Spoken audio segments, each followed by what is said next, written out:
Okay, so here is the list of events leading up to the 110th running of the Indianapolis 500. So Saturday, we've got the IU Health 500 Festival Mini Marathon. You can watch on WTHR Plus and right here on Channel 13 starting at 6 a.m. It runs through 10. Yep, keep it going. Kids Day and the Sonoma Grand Prix are on May 9th. Carb Day is on the 22nd. The Lucas Oil 500 Festival Parade is Saturday, May 23rd, and the race itself, the big event, the following day, May 24th. And Rob, this mini marathon Saturday is going to be a chilly one. It will be a little chilly. You know, Sean and I were looking at some of the model data earlier, suggesting we may have some clouds that stay over from the overnight. That may keep the temperatures from getting too chilly. Okay.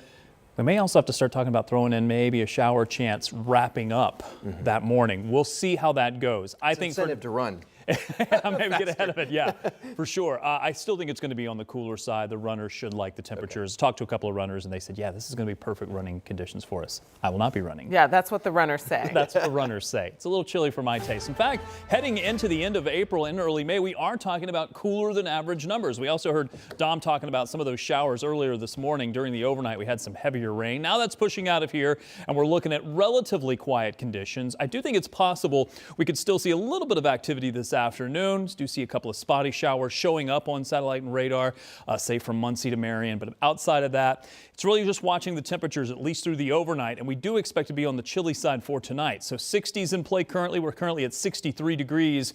Temperatures through the rest of this evening will be on the cooler side. We're going to leave that isolated shower, maybe a rumble of thunder chance in there. It's on the lower side, but don't want to rule it out for maybe some of our northern communities. And then the temperatures, once we clear the skies, or at least try to get some clearing in place, should be able to drop pretty quickly through the 40s. And overnight lows may dip into the upper 30s from Indy and points to the north. Not expecting frost. There's no frost advisory in place as we speak. However, looking ahead, we could see the temperatures stay cool for the next several days. So for tomorrow, we're looking at upper 50s for daytime highs. Clear skies to start, but clouds as we finish the day. And as we get closer and closer to the weekend for the mini, we do have cooler temperatures. We're talking mid-30s. I'll talk about the frost chances coming up in just a few.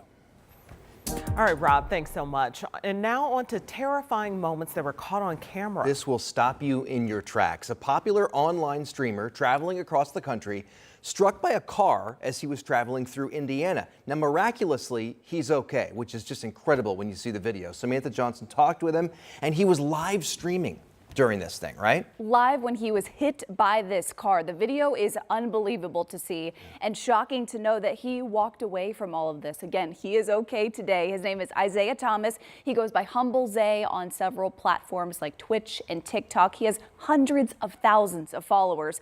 And right now he is documenting a cross-country walk all the way from Philadelphia to California. Wow. But everything changed yesterday right here in Indiana. And I do want to warn you, this video can be hard to watch.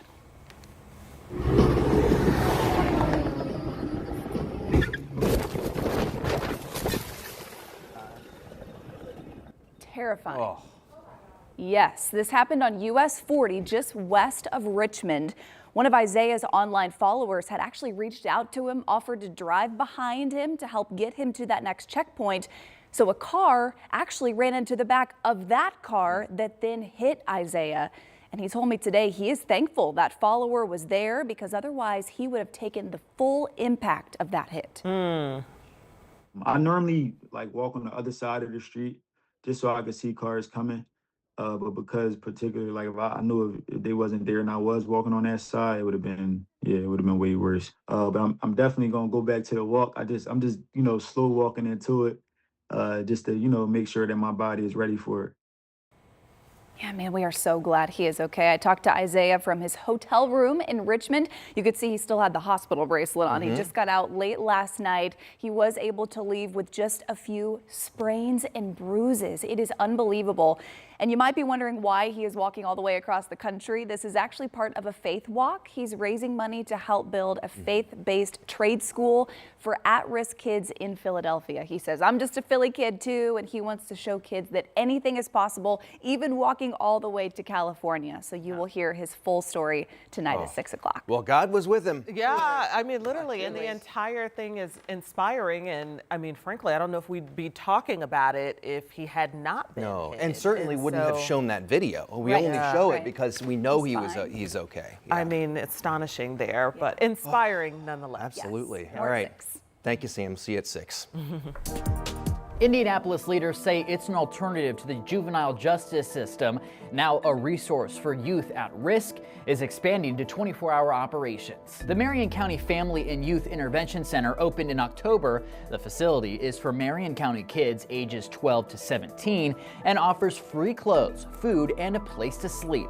Its purpose, intervention before incarceration. We are here as an intervention so that we can provide all of the support so that they don't fall into the juvenile justice system. And here's why they say this is so important. Indiana ranks 12th in the country for highest youth incarceration rates, according to 2023 numbers by the National Center for Juvenile Justice. IMPD's chief says she backs this kind of intervention. It gives kids a chance to know that there are people who care about them, that their voices can be heard, and that they're loved. Leaders call it help before it's too late. IMPD says it's working.